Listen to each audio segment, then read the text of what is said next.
We are live now. Hello friends, this is Himanshi and welcome to Let's Learn. सभी को good evening, नमस्कार, राम राम, सत श्री अकाल, अस्सलाम वालेकुम, whatever you feel connected with. Start करेंगे आज की क्लास। हम समझेंगे क्या ईवीएस के कुछ क्वेश्चंस। इस बार ईवीएस के क्वेश्चंस कैसे आए और आज तक के सबसे लेंथी क्वेश्चंस मैं इनको कहूंगी, यानी काफी टाइम टेकिंग क्वेश्चंस हैं। एनसीईआरटी से ही हैं ज्यादातर क्वेश्चंस, कुछ एक दो क्वेश्चंस हैं जो इधर उधर से पूछ लिए गए हैं, अदरवाइज सारे क्वेश्चंस जो हैं आपके वो एनसीईआरटी से ही हैं, जो कि 3rd to 5th की एनसीईआरटी होती है। यहाँ लेट्स लर्न पर यूट्यूब चैनल पर आपको एनसीईआरटी की जो समरी है कंप्लीट चैप्टर वाइज वो भी मिल जाएगी। और मेरी तबीयत जो है ख़राब रही पिछले दिनों, मतलब लास्ट वीक, तो उस चक्कर में मैं और आप नहीं मिल पाए। इवन ऐप में भी 2 ही दिन क्लास हो पाई और यूट्यूब पे तो हम लोग एक बार बस जो एक सेशन था उसी में हम लोग मिले, जो रिकॉर्डेड वीडियो था। तो आज हम 30 क्वेश्चंस करेंगे और कॉन्सेप्ट को भी समझेंगे, साथ साथ एनसीईआरटी को भी रिवाइज करते चलेंगे और पेडागॉजिकल क्वेश्चंस कैसे पूछे जाते हैं उस पर भी चर्चा करेंगे। सभी को गुड इवनिंग, नमस्कार, राम राम, सत श्री अकाल, अस्सलाम वालेकुम, what do you feel connected with. Start करें। हाँ, तो एक और चीज़ अगर हम बात करें यहाँ, तो आपको पता है हम थोड़ा सा लेट हैं, लेकिन जो टाइमिंग है अब रात को 9 बजे का टाइम चेंज कर दिया है, शाम को 7 बजे कर दिया है वो, है ना। बैच में भी टाइमिंग चेंज हुआ है उसी हिसाब से, तो 7 से 8:30 हो, 7 से 8 हो, जो भी है वो अलग अलग टॉपिक्स पे डिपेंड करेगा। आज से एग्जैक्ट 2 महीने हैं आपके पास पेपर में, यानी आज है 7 मई और आपका जो एग्जाम है सीटेट का। हालांकि ये कुछ क्वेश्चंस हैं जो हर जगह ही पूछ लिए जाते हैं, यूटेट वगैरह में भी, जो ईवीएस के भी इवन, तो उसके लिए भी देख सकते हैं आप लोग, लेकिन पर्टिकुलरली ये सीटेट के लिए हैं।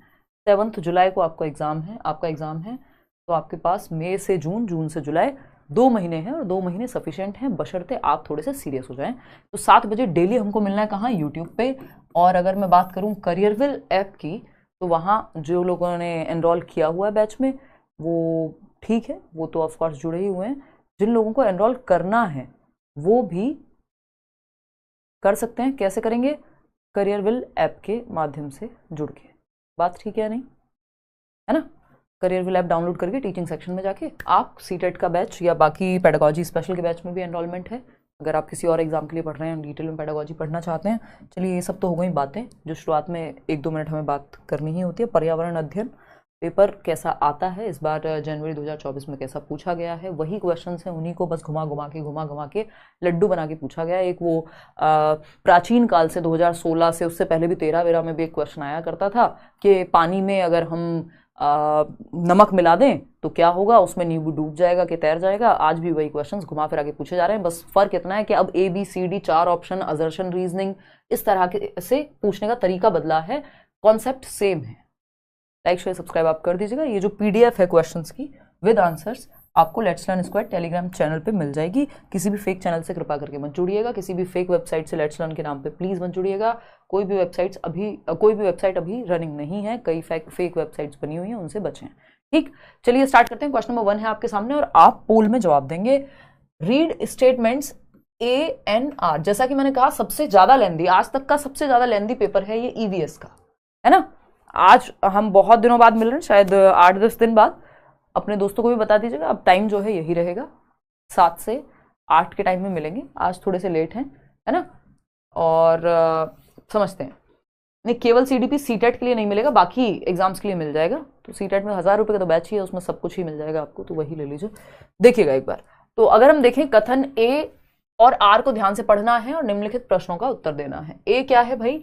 Silk worm can find his female worm from many kilometres away by her smell. रेशम का जो कीड़ा होता है, सिल्क वॉर्म जिसको हम कह रहे हैं, अपनी मादा को उसकी गंध से कई किलोमीटर दूर से ही पहचान लेता है। ये कहानी जब हम एनसीईआरटी पढ़ते थे तो मैंने आपको बहुत बार बताई है। वो जो सन्नी देओल की कोई मूवी थी ना, अभी मैं आजकल रील्स का जमाना है तो मैं रील भी देख रही थी, कोई तो मेरे सामने आ रहा था, है ना, कि तुम दुनिया में चाहे जहां भी रहो, तुम्हें तुम्हारी खुशबू से पहचान लूंगा, तुझे तेरी खुशबू से पहचान लूंगा, समथिंग लाइक दैट, है ना। तो वो वैसी सी ही बात है सिल्क वॉर्म की, कि जो सिल्क वॉर्म होता है, रेशम का कीड़ा, वो अपनी फीमेल वॉर्म को या अपनी पार्टनर को उसकी स्मेल से कई किलोमीटर से पहचान लेता है ना। स्ट्रॉन्ग परफ्यूम है, ठीक है जी। तो कहीं से तो लेके आए हैं, UAE से कोई स्ट्रॉन्ग सा परफ्यूम लेकर के आए हैं, है ना। रेशम के कीड़े के पास एक, अब ये परफ्यूम नहीं होता है, अभी पता लगेगा क्या चक्कर है। तो रेशम का कीड़ा अपनी मादा को उसकी गंध से कई किलोमीटर दूर से ही पहचान लेता है। ये बात एकदम सत्य घटना पे ही आधारित है, यानी ट्रू है। बात सही है ना। हाँ, अजय फिल्म, चलिए सब पता है आपको। देखिए फॉग है कोई कह रहा है, चलो आ जाओ इधर। फिर आते हैं, इसका रीजन क्या दिया है, some female insects release pheromones which can be recognised by their males by smell. यानी कुछ मादा कीड़े जो होते हैं वो फेरोमोन्स या फेरीमोन्स हिंदी में कहें तो छोड़ते हैं, जिसके गंध को नर कीड़े पहचान लेते हैं। यानी फेरोमोन्स क्या है, ये फेरोमोन्स या फेरीमोन्स एक तरह का हार्मोन है, एक तरह का केमिकल सिक्रेशन कह लीजिए आप, जो रिलीज होता है, जिसके माध्यम से जो मेल वॉर्म है, जो सिल्क वॉर्म है, उसकी वजह से, उसकी गंध से पहचान लेता है कि किधर हैं आप, आपको ढूंढते हुए वो आ जाएगा। ठीक, तो ये एक बेसिक सी बात हो गई। तो ये है, ये बात एकदम सही है। और इवन मेल्स और फीमेल्स में भी कई सारी प्रजातियों में ऐसा पाया जाता है कि एक पर्टिकुलर हार्मोन या एक गंध की वजह से जो मेल और फीमेल पार्टनर्स हैं वो एक दूसरे को पहचान पाते हैं। इतनी बात क्लियर है सबको? कोई दिक्कत परेशानी, कोई दर्द समस्या यहां तक हो तो आप मुझे बता सकते हैं, ठीक है ना? चलिए फिर, दोनों बातें ठीक है। A is correct but R is incorrect. नहीं नहीं नहीं भाई, दोनों सही हैं, both A and R correct and R explains A. भाई जो आर है ये अब एक ही सब्जेक्ट में नहीं, सारे सब्जेक्ट में इस तरह के क्वेश्चन आते हैं कथन और कारण के।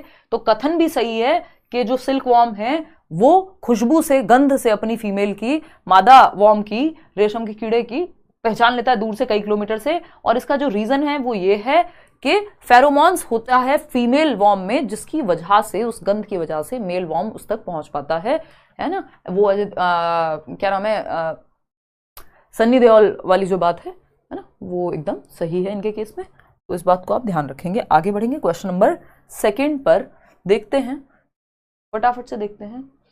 तो जीपीएस सिस्टम इनका अलग है। क्वेश्चन नंबर 2 है, विच of the following best reflects child centred strategies in teaching EVS at primary level. यानी निम्नलिखित में से कौन बाल केंद्रित रणनीतियों को सबसे अच्छा दर्शाता है। यानी चाइल्ड सेंटर्ड मेथड्स कौन से हैं जहां पे बच्चा जो है सेंटर में है, ठीक है ना? आप तो बस बोलते हो डेली क्लास होगी बट खुद गायब रहते हैं, आप ध्यान नहीं देते हो हम लोग पे। ऐसा नहीं है अनुष्का, बैच में भी मेरी क्लास लास्ट वीक 2 ही दिन हो पाई है, हालांकि हम बैच में बहुत स्पीड से चल रहे थे, बट ठीक है कोई बात नहीं। एक वीक का तबीयत खराब हुई तो क्या कर सकते हैं। अभी तो ब्लड टेस्ट का निशान भी नहीं गया है भाई, है ना? आयरन और हीमोग्लोबिन दोनों कम है, तो थोड़ा सा सीरियस समस्या हो गई थी। बाकी पक्की बात है, अब मई और जून 2 महीने हैं, 2 महीने मैं आपके साथ लगी हुई रहूंगी और आप मेरे साथ। सैटरडे संडे ऑफ रहेगा, 1 महीना तो कम से कम हो सकता है, उसके बाद सैटरडे ही, मतलब संडे ही ऑफ रखें, तो वो वाली टेंशन नहीं है। मैं बिल्कुल सीरियसली आपके साथ लगूंगी। आप भी ज़्यादा से ज़्यादा संख्या में इन्वॉल्व होने की कोशिश करें क्लास में, ताकि आप मेरा उत्साह बढ़ाएं और मैं आपका। चलिए फटाफट से समझते हैं। तो अगर हम देखें यहाँ पे 45-4% लोग, देखो ये बहुत इंटरेस्टिंग क्वेश्चन है, निम्नलिखित में से कौन सा बाल केंद्रित रणनीतियों को सबसे अच्छा दर्शाता है। और पिछले कुछ टाइम में हुआ है ऐसा कि मैं यूट्यूब पे थोड़ी रेगुलर हुई हूँ, मैं समझती हूँ वो चीज़। बहुत साल हो गए यार, 8 साल हो गए, तो उतार चढ़ाव आते रहते हैं। देखना एक बार, 44% लोग कह रहे हैं कि आंसर क्या है, 3rd ऑप्शन। चलिए देखेंगे। अगर हम देखें यहाँ पे, देखो 3 ऑप्शन सही नहीं हो सकते, सिंपल बात है भाई, हमें ऑप्शन के हिसाब से जवाब देना है। ऑप्शन क्या है, ऑप्शन दिन को रात कहे तो हम, तुम दिन को अगर रात कहो रात कहेंगे, कौन? ऑप्शन के अकॉर्डिंग चलना है। हम अपनी मर्जी से तो यहाँ एक 5वां आंसर नहीं बना सकते कि ये 5th ऑप्शन है और हम अपनी मर्जी से ABCD लिख दें यहाँ पे, है ना? वो तो पॉसिबिलिटी है नहीं, इन्हीं 4 में से कोई जवाब होगा, ठीक? तो अगर हम देखें 2 ही ऑप्शन हम चूज कर सकते हैं, तो लेक्चर मेथड को हटा देंगे, क्योंकि लेक्चर मेथड प्राइमरी लेवल पे, 1st to 5th लेवल पे जो ये लेक्चर मेथड है, जैसे मैं अभी डिस्कशन करके बहुत सारी बात कर रही हूँ, या लेक्चर मतलब 1 वे हो जाता है एकदम, चॉक एंड टॉक मेथड कहते हैं, सबसे पुरानी विधि है। व्याख्यान विधि बहुत बोरिंग हो जाती है और बड़ी क्लासेस के लिए, ज्यादा लोगों को एक साथ बिठा करके समझाने के लिए ठीक रहती है, जबकि प्राइमरी लेवल पे 1:40 होना चाहिए मैक्स टू मैक्स, ठीक है ना? तो यहाँ पे लेक्चर मेथड को हम अच्छा नहीं मानते, क्योंकि इसमें बच्चा एक्टिव नहीं रहता, टीचर सेंटर्ड विधि है ये, चाइल्ड सेंटर्ड है ही नहीं। डिमॉन्स्ट्रेशन हुआ, डिस्कशन हुआ, सर्वे हुआ, इन सब में फिर भी बच्चा एक्टिव रहता है, हालांकि डिमॉन्स्ट्रेशन में भी टीचर ज्यादा एक्टिव है, ठीक है ना? और यहाँ पे अगर हम बात करें तो डिमॉन्स्ट्रेशन के, देखो डिस्कशन तो पक्की बात है, बच्चों को चर्चा में तो शामिल करो। इवन आप खाने का टॉपिक पढ़ा रहे हो तो बच्चे से पूछो आपके घर में क्या खाना बना था, अच्छा आज टिफिन में क्या लाए हो, अच्छा छुट्टियों में घूमने कहाँ गए थे, तो चर्चा होगी, ठीक? सर्वे या फिर डिमॉन्स्ट्रेशन। अब ए तो पक्का है कि ए तो होगा ही होगा, तो ए कहाँ है? ए ऑप्शन में है 2nd और 3rd में। तो ये तरीका होता है ऑप्शन को एलिमिनेट करने का, भाई जहां ए है ही नहीं ऑप्शन में उसको हटा लिया, क्योंकि ए तो निश्चित है, बाकी किसी का हमें पता नहीं, बट ए तो 100% आएगा और सी आएगा नहीं, तो जहां जहां सी है उसको हटा दिया। 1st और 4th में सी था। अब बचता क्या है? अब हमें चूज करना पड़ेगा, ए के साथ डी है और ए के साथ बी है। ठीक, तो ए के साथ बी या फिर ए के साथ डी।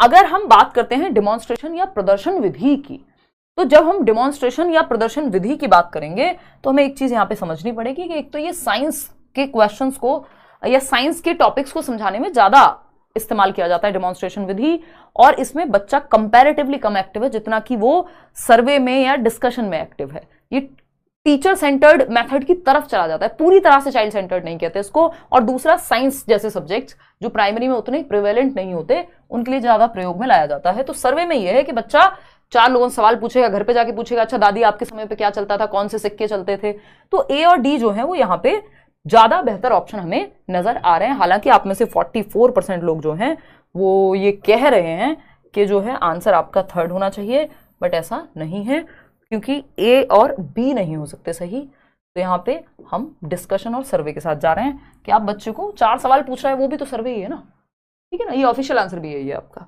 तो second option is the right answer over here. आगे बढ़ेंगे क्वेश्चन नंबर 3 पर। क्वेश्चन नंबर 3 क्या कहता है, फटाक से देखिएगा और फिर समझिएगा। देखिएगा एक बार, मैं आ रहे हैं फोन फटाफट से।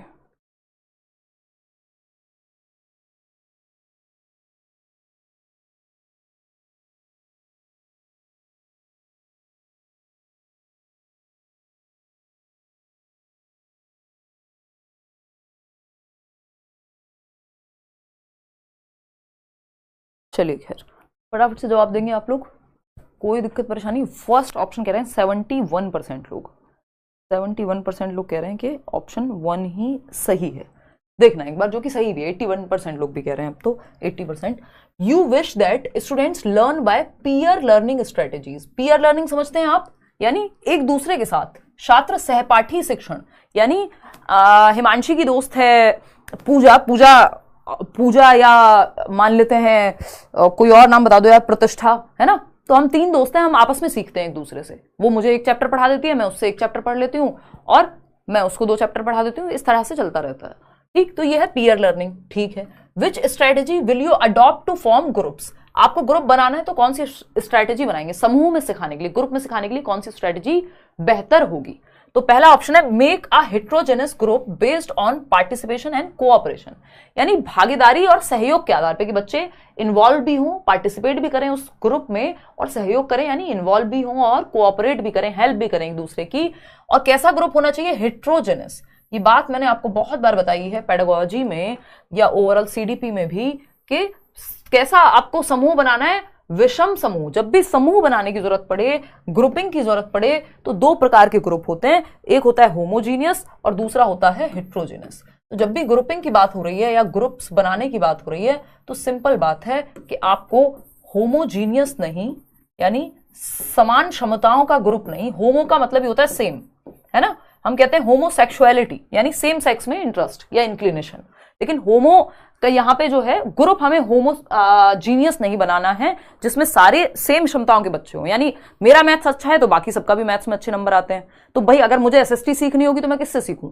होमोजीनियस मतलब सब एक ही क्षमता के बच्चे हैं, जबकि हमको अलग अलग क्षमता के बच्चे चाहिए कि अगर मेरा मैथ्स खराब है तो वो मुझे मैथ्स सिखा दे मेरा दोस्त या मेरी फ्रेंड जो है, और मैं उसको विषम समूह में क्या होगा, अलग अलग क्षमता के बच्चे होंगे। कोई स्पोर्ट्स में भी अच्छा हो सकता है, कोई मैथ्स में अच्छा होगा, कोई साइंस में अच्छा होगा, तो सब एक दूसरे से सीख पाएंगे। जबकि सेम एबिलिटी वाले ग्रुप में डिफरेंट एबिलिटी ग्रुपिंग हो जाएगी, ये कि डिफरेंट बच्चे हैं। तो ये एकदम राइट चॉइस है यहाँ पे।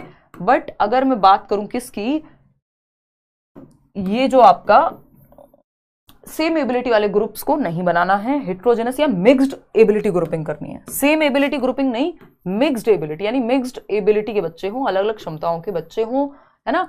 सेम एबिलिटी के नहीं, अगर सब सेम एबिलिटी के बच्चे होंगे तो कुछ नया सीख नहीं पाएंगे एक दूसरे से। तो ग्रुप्स हमेशा हेट्रोजेनस बनाने हैं, मिक्स्ड एबिलिटी ग्रुपिंग करनी है, ये बात सही है। फिर भी बाकी ऑप्शंस देख लेते हैं। Form a group of 5 students of same gender and socio economic background. ये सेम एबिलिटी ग्रुपिंग हो गई कि जिनकी इनकम सेम है उनको एक साथ डाल दीजिए। जो बच्चे जो है सेम जेंडर के हैं, लड़कियां हैं तो लड़कियों का ग्रुप, लड़के हैं तो लड़कों का ग्रुप, लड़कियां हैं तो सिटिंग अरेंजमेंट भी इवन हमारा ऐसे होता है कि लड़के हैं तो एक साइड, लड़कियां हैं तो एक साइड, जो कि एकदम खराब तरीका है ना। और make a roll number wise groups of 4-5 students. तो इसमें भी कोई बहुत ज्यादा हमें कैसे पता चलेगा कि वो मिक्स्ड एबिलिटी वाले बच्चे हैं कि नहीं है। Make a homogeneous group of students according to their scores of examination के 90% वाले बच्चों को ए सेक्शन में डाल दिया, बाकी को इसमें डाल दिया, डी में डाल दिया। तो ये होमोजीनियस ग्रुपिंग है, एकदम सही तरीका नहीं है। ठीक, तो ये फर्स्ट ऑप्शन ही यहाँ सही तरीका है, हेट्रोजेनस ग्रुपिंग। सिंपल बात, नो बकवास। आगे बढ़ेंगे क्वेश्चन नंबर 4 पर। पोचमपल्ली पर पता नहीं कितनी बार क्वेश्चन आ चुका है भाई। 15 नंबर की पेडागोजी आएगी इसमें और 15 नंबर का एनसीईआरटी से जो है आपकी समरी आती है। 1-2 क्वेश्चन इधर उधर हुआ तो हुआ, उसके लिए आपको बहुत ज़्यादा टेंशन लेनी नहीं है। सिर्फ 2-3 साल के प्रीवियस ईयर कर लेने हैं, या फिर आप बैच में हैं तो बात सही है। तबियत अब बहुत बेहतर है शेखर, है ना। देखिएगा एक बार क्वेश्चन नंबर 4, नोट्स चाहिए। Notes, mock test, PDF notes, अलग अलग तरह के प्रीवियस ईयर क्या कहते हैं हम उसको, एक्सपेक्टेड क्वेश्चंस, ये सब आपको बैच में मिल जाएंगे एक साथ। क्वेश्चन नंबर 4 देखिएगा। Pochampally is famous district for its beautifully designed bright coloured saris and for the special kind of weave which is also called Pochampally. It is a part of Pochampally खूबसूरत डिजाइन की चमकदार रंगों की साड़ियों और विशेष प्रकार की बुनाई, जिसे भी पोचमपल्ली ही कहते हैं, इस बुनाई को भी के लिए विख्यात है जिला है। यह निम्नलिखित में से किसका भाग है? जो पोचमपल्ली जगह है वो कहां है, फटाफट से बताना है। महाराष्ट्र में है, तेलंगाना में है, तमिलनाडु में है या कर्नाटका में है? और अगर मैं यहां कर्नाटका हटा के आंध्र प्रदेश लिख दूं तब आप क्या चूज करेंगे ये बता दीजिए। अगर मैं यहां कर्नाटका हटा के आंध्र प्रदेश लिख दूं तो आप क्या जवाब देंगे ये बता दीजिए। फटाफट से बताना है, आपको थोड़ा कंफ्यूज करना है। आंध्र प्रदेश, अब क्या जवाब रहेगा आपका? फटाफट से आंसर कीजिए, क्या आंसर आप देना चाहेंगे? यहाँ पे 59% लोग कह रहे हैं सेकंड ऑप्शन, 59%। अगर आप अब से 2 महीने हैं, आज से एग्जैक्ट 2 महीने आप टिक के सिर्फ यूट्यूब की क्लासेस भी देख लेते हैं तो आपको बेहद बेनिफिट हो जाएगा, इतनी बात पक्की है ना। और इस बात का मैं भी बिल्कुल आपसे एकदम खुला प्रॉमिस कर दे रही हूँ आज कि सैटरडे संडे छोड़ के मैं पूरी कोशिश करूंगी। कोशिश क्या करूंगी मतलब मैं रेगुलर आऊंगी, बात खत्म, है ना। चलिएगा, अलग अलग सब्जेक्ट्स हम लोग डिस्कस करेंगे क्वेश्चंस के थ्रू, देखना एक बार। बहुत ही बढ़िया।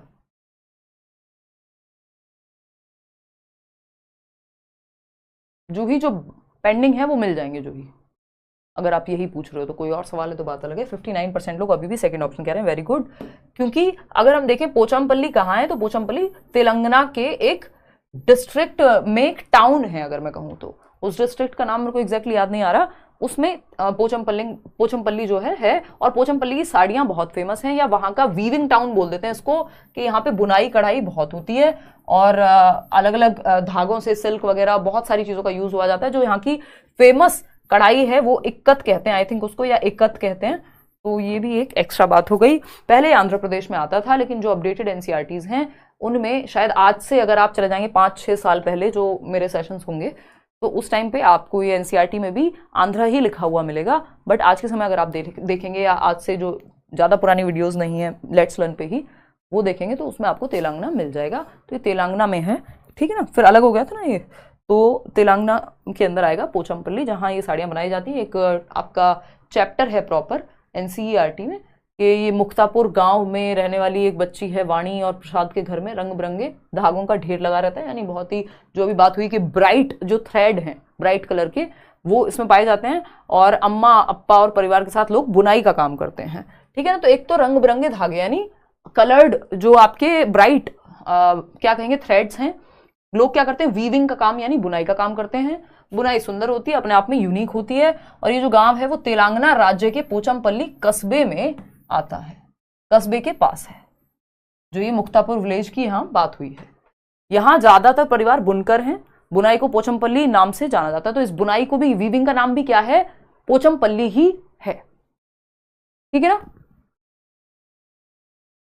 जो ही करेंगे आपका डाउट सॉल्व, मैं एक बार टीम को बोलूंगी। इन गांवों के लोग बहुत पुराने समय से यह काम कर रहे हैं, और मतलब ये बुनाई वाला, तो ये एक बेसिक सी बात हो गई कि हमें ये 2-3 बातें यहाँ याद रखनी है।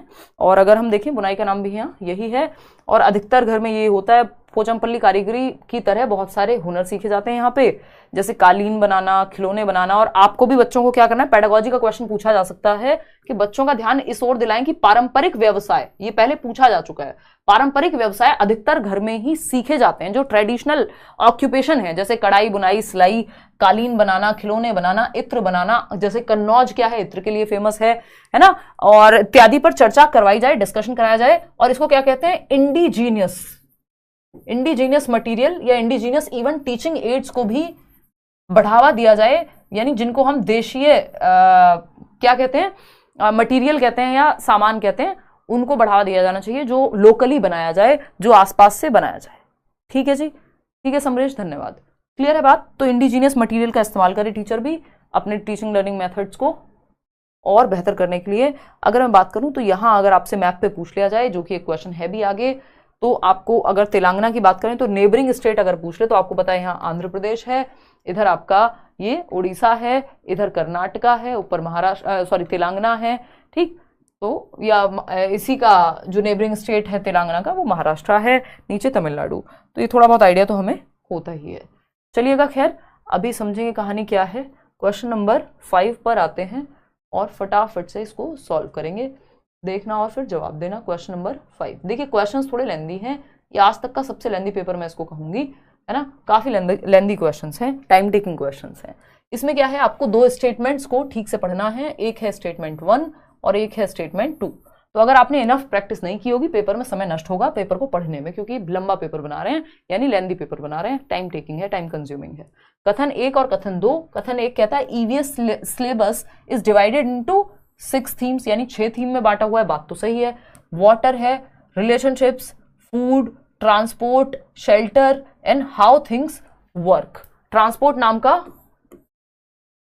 कोई भी टॉपिक नहीं है, रिलेशनशिप भी अपने आप में अलग नहीं है, ये सब टॉपिक कह लीजिए आप एक तरह से, फैमिली एंड फ्रेंड्स है, ठीक है ना, तो ये भी नहीं होगा।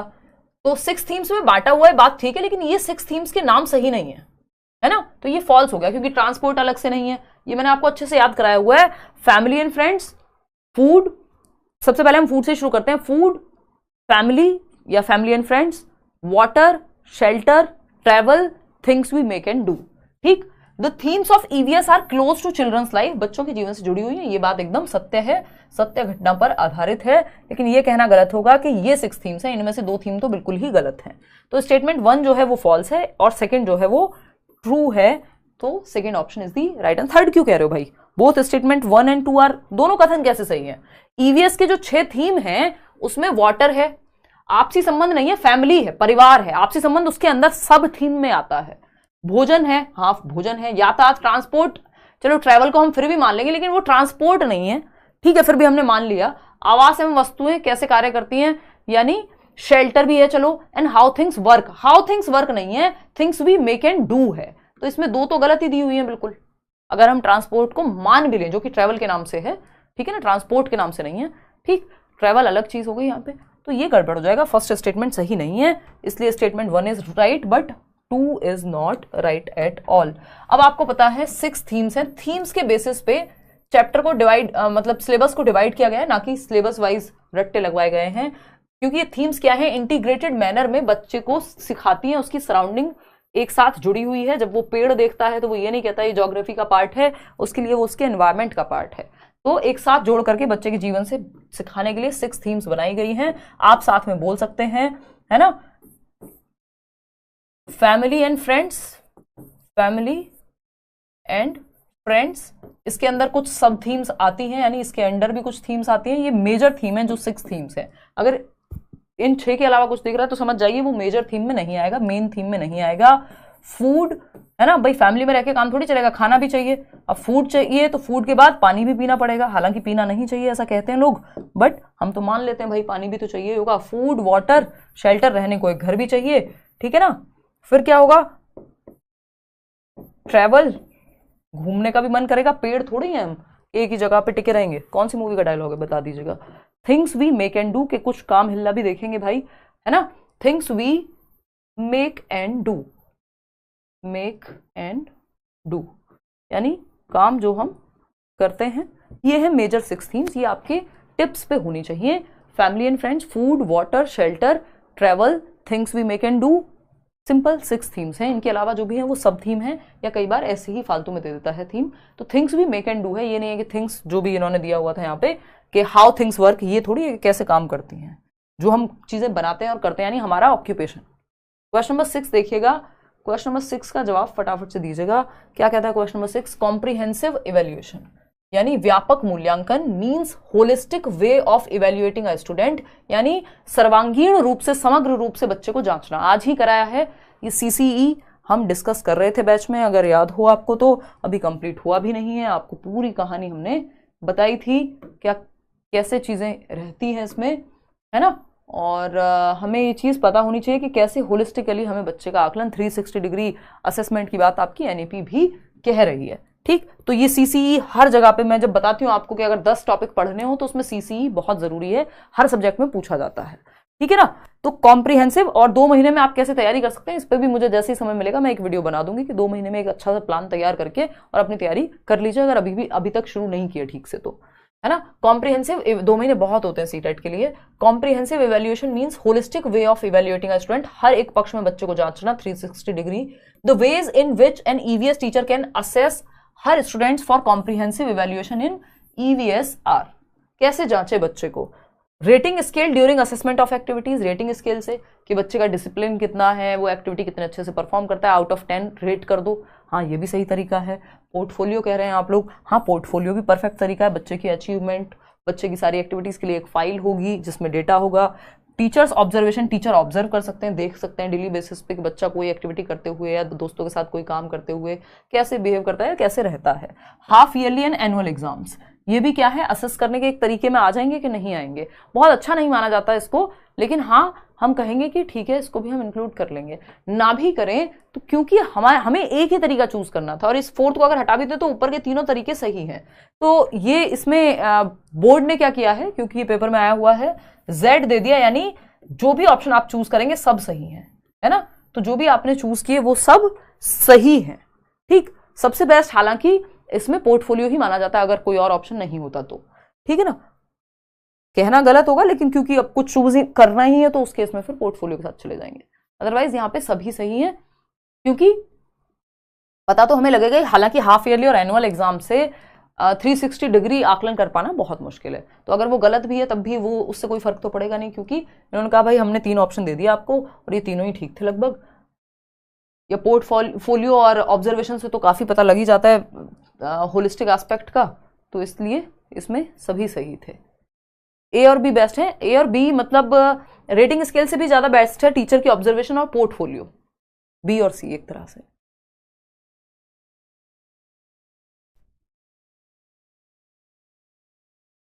देखिएगा थर्ड ऑप्शन 43% लोग कह रहे हैं, an EVS teacher taught about animals to her students. एक EVS के टीचर ने एनिमल्स यानी पशुओं के बारे में, जानवरों के बारे में बच्चों को बताया। And ask them to do the following task, उनको एक टास्क करने को दिया। पहला टास्क क्या है, right names of various animals around them, जो भी आपके आसपास आपको जानवर दिखे, चाहे वो कुत्ता हो, बिल्ली हो, भैंस हो, गाय हो, है ना, पिग्स हो या बकरी हो, भेड़ हो, कोई भी हो, आपके आसपास जो भी एनिमल्स दिखे उनके नाम लिखने हैं। सिंपल बात। तो बच्चा तो एक्टिव रहेगा, हाँ रहेगा।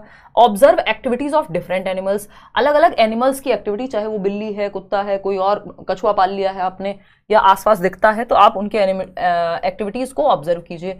ये भी हमें सही लग रहा है, ये भी हमें सही लग रहा है, देखेंगे अभी।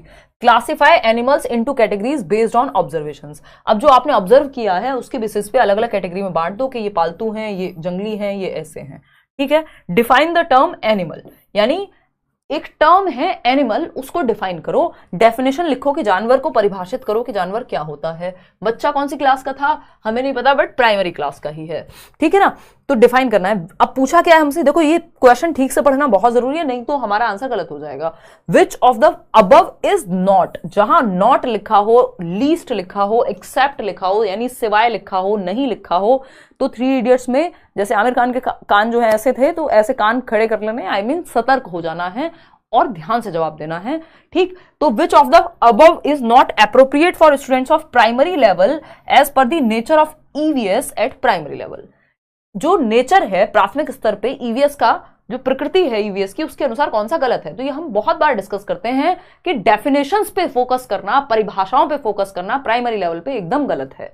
तो बाकी के तीनों ऑप्शन हमारे लिए सही हो जाते हैं, लेकिन ये डिफाइन करना, एनिमल की परिभाषा के रट्टे लगा के बताना, वो गलत हो जाएगा, है ना। तो गलत क्या है, वही सही है, क्योंकि पूछा ही गलत है। सिर्फ नॉट पूछा था कि क्या सही नहीं है, तो जो सही नहीं है वही सही है, क्योंकि पूछा ही सही नहीं था। सिंपल बात, D option is the right answer. बाकी सब तो सही ही थे। क्वेश्चन नंबर 8 देखिएगा, ये क्या कहता है भाई। क्वेश्चन नंबर 8 कहता है read the following statements carefully. Statement A है और स्टेटमेंट बी है। स्टेटमेंट ए पढ़ते हैं, xylem transports water and minerals from roots to rest of the plant. जो जाइलम है वो जल और खनिजों को जड़ों से पौधे के बाकी हिस्सों तक पहुंचाता है।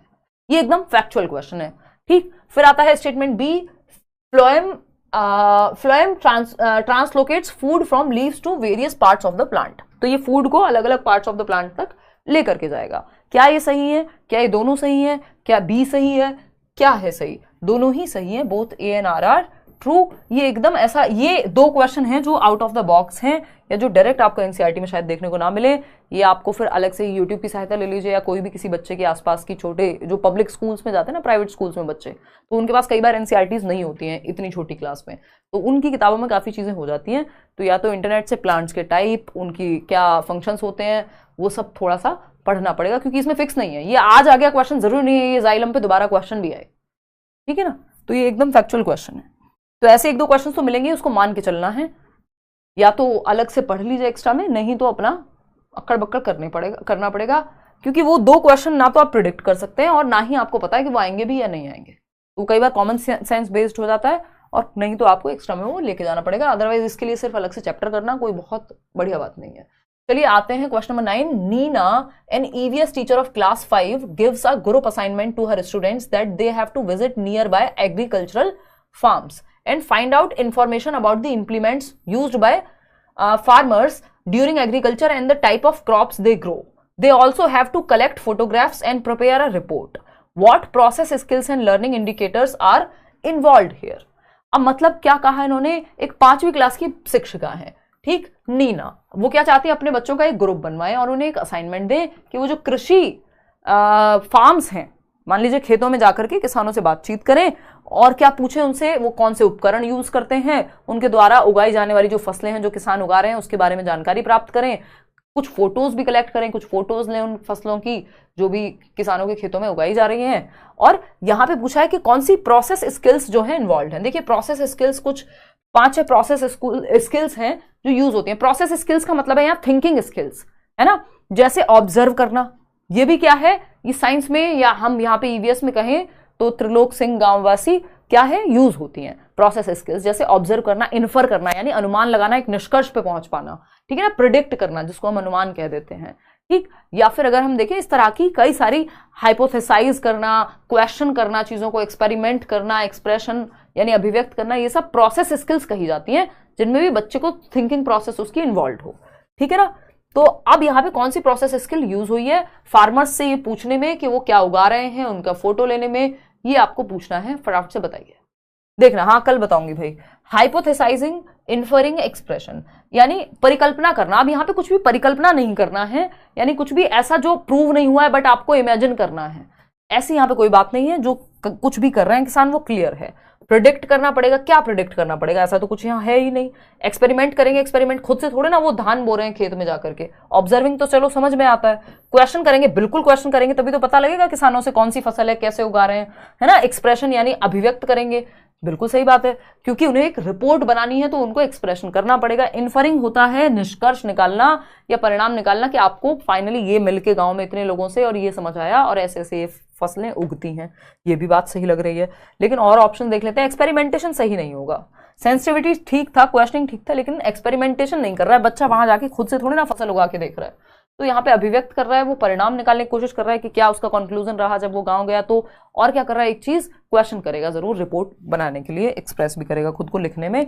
तो third option is the right answer over here. Question number 10। अब देख रहे हो आप, नॉर्मल क्वेश्चन को इतना लेंदी बना दिया गया है कि आपको टाइम लगेगा ही लगेगा। आप जल्दीबाजी में जवाब देंगे गड़बड़ हो जाएगी, है ना। जल्दी करनी है, जल्दबाजी नहीं करनी है। और जल्दी कैसे कर पाएंगे, जब प्रैक्टिस बहुत ज्यादा की होगी। कुछ क्वेश्चंस तो ऐसे हैं हर एक सब्जेक्ट में, स्पेशली ईवीएस हो गया या मैथ्स पेडागोजी हो गया, जो आप ये मान लीजिए कि 100-150 क्वेश्चन को आपने बार बार रिवाइज कर लिया, तो उससे ज्यादा बेहतर कि मतलब आपने अगर 1000 क्वेश्चन किए और वो बस जल्दीबाजी में कर लिए सही और गलत के नाम पे, और आपने 100 क्वेश्चन किए और प्रॉपर एनालिसिस के थ्रू समझ करके क्वेश्चन को अंडरस्टैंड करके प्रॉपर एनालाइज करके समझा और सॉल्व किया, तो वो 100 क्वेश्चन ज्यादा बेहतर साबित होंगे कई बार, क्योंकि टॉपिक्स लिमिटेड हैं। ठीक है जूही, कल हम बात करेंगे इस पे, टेंशन ना लो। Which of the following sets depicts the themes of EVS at primary level? Themes, EVS की थीम्स, जो 6 थीम्स हैं अभी हमने बात की थी, फैमिली एंड फ्रेंड्स। मेरे साथ आप बोल भी सकते हैं, घर वालों को बता सकते हैं, मम्मी के कान में जाके बोलिए जल्दी से, अगर वो किचन में खाना भी बना रही हो तो, कि मम्मी ईवीएस में यानी पर्यावरण अध्ययन में कक्षा 3 से 5 के लेवल पे ईवीएस होती है, फर्स्ट और सेकंड क्लास में एनसीईआरटी की किताब नहीं होती है, आप लैंग्वेज और मैथमेटिक्स की सहायता से ईवीएस पढ़ते हैं। ये बात भी मैं आपको बता देती हूँ, पेपर में पूछा जा चुका है कई बार, ठीक, कि फर्स्ट और सेकंड क्लास में ईवीएस नहीं पढ़ाई जाती, अलग से एक सब्जेक्ट के रूप में या एक बुक नहीं होती उसकी। थर्ड, फोर्थ, फिफ्थ में जो है प्राइमरी लेवल पे बुक होती है, जिसमें 6 थीम्स के बेसिस पे 6 थीम्स हैं जिनके आधार पर पढ़ाया जाता है। फैमिली एंड फ्रेंड्स, परिवार, जो कि मम्मी जी आप हैं, जो आप खाना बना रही हैं, या हम आपके साथ खाना बना रहे हैं, या पापा जी खाना बना रहे हैं साथ में, है ना भाई, हम जेंडर बायस क्यों रहे हैं, ये क्यों कहेंगे सिर्फ मम्मी खाना बना रही होंगी, क्या पता पिताजी भी खाना बनवा रहे हो साथ में, ठीक है ना। तो फैमिली एंड फ्रेंड्स, है ना, अपने भाई बहन को कहिए जाके कि फैमिली एंड फ्रेंड्स जो तुम हो। और दूसरा क्या हुआ, फूड, यानी खाना भी खाएंगे हम। फिर क्या होगा, वाटर, पानी भी चाहिए। फिर क्या होगा, शेल्टर, रहने को भी छत चाहिए। फिर क्या होगा, ट्रैवल भी करेंगे, घूमने को भी चाहिए। और फिर गर्मियों की छुट्टियां आ रही हैं, तो भाई जिसको जैसा सही लगे, कुछ लोग नानी के यहाँ जाते हैं, कुछ लोग सिंगापुर जाते हैं, कुछ लोग कहीं और जाते हैं। तो हम तो वही लोग हैं जो नानी के यहाँ जाया करते थे, अब तो कहीं नहीं जाते हैं, खैर मतलब जाते हैं बट बहुत कम। तो ये हुई कहानी। और छठा क्या है, things we make and do, यानी ऑक्यूपेशन, ठीक। तो ये 6 थीम्स हैं। तो फैमिली एंड फ्रेंड्स ठीक है, ट्रैवल ठीक है, नेचुरल रिसोर्सेज कोई थीम नहीं है, तो ये तो गड़बड़ हो गई, ठीक। Things we make and do ठीक है, ट्रैवल ठीक है, शेल्टर ठीक है। वेदर नाम की कोई थीम नहीं है, वाटर है, ट्रैवल है, फूड है, मटेरियल कुछ नहीं है, शेल्टर है, तो ये गड़बड़ हो गई। बस यही सही है कि जो 6 थीम्स हैं उसमें से 3 थीम यहाँ पे दी हुई है, आवास, यात्रा, चीजें जो हम बनाते हैं और करते हैं।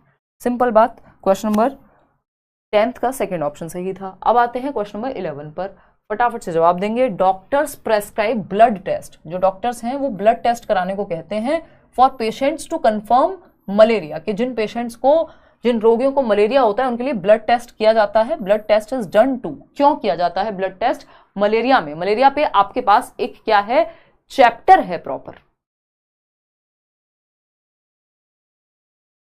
ठीक है जूही, कराएंगे आपका solution, don't worry.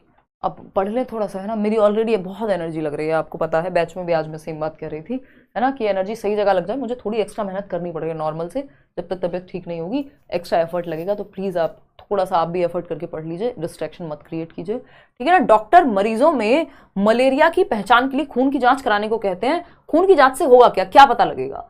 Check for eggs of female anopheles mosquitoes in blood, यानी फीमेल एनोफिलस से मलेरिया होता है तो वो फीमेल एनोफिलस के एग्स मिलेंगे ब्लड के अंदर। एग्स सीधा मतलब डंक मार के जो मच्छर है सीधा एग्स आपके अंदर डाल देगा, ये थोड़ा खतरनाक नहीं हो गया, है ना। Check for microbes in blood, check for haemoglobin in blood, check iron in blood. Iron check करते हैं आप एनीमिया के लिए, या हीमोग्लोबिन जो है, ये दोनों ही, एनीमिया पे भी बात हुई है कि खून की कमी हो जाती है, आयरन की कमी एंड ऑल, तो ये तो एनीमिया से रिलेटेड है लास्ट के दोनों, ये तो मलेरिया से रिलेटेड नहीं है, ठीक है ना बात। तो अगर हम देखें यहाँ पे तो ये तो दोनों हट ही जाते हैं ऑप्शन से। अब या तो मादा मच्छर के अंडों की उपस्थिति का पता लगेगा या फिर उपस्थित जीवाणुओं का। तो अंडों का पता लगना थोड़ा सा खतरनाक हो रहा है, अच्छा नहीं लग रहा है ये सुनने में भी, कि डायरेक्ट जो है एग्स ट्रांसफर हो गए, एक फीमेल एनोफिलस नहीं, यानी मच्छर ने काटा, मच्छर के अंडे चले गए आपके हाथ के अंदर या बॉडी के अंदर। थोड़ा सा अनरियलिस्टिक लग रहा है, वास्तविक नहीं लग रहा है। पोल गलत दे रहे हैं भैया, नींद में होंगे शायद, या हो सकता है आपके इंटरनेट में दिक्कत हो, आगे पीछे जा रहा हो।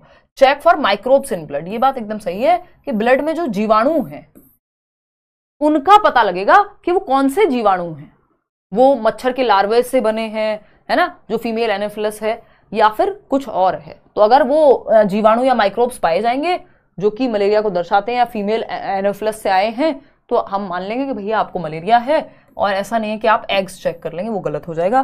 तो second option is the right answer. और मलेरिया जो है मच्छर से होता है, पहले लोगों को लगता था खराब पानी से होता है शायद, बट एक डॉक्टर थे उनका नाम रोनाल्ड रॉस था, if I am not wrong, तो एनसीईआरटी में दिया हुआ है, एक बार चेक कर लेना भाई, है ना। या फिर रोनाल्ड रॉस ही था आई थिंक, और मार्टिन एक पेशेंट था और समथिंग, एक बार आप चेक करना, है ना, नहीं तो हम किसी और क्लास में भी डिस्कस करेंगे। याद आ रहा है किसी को?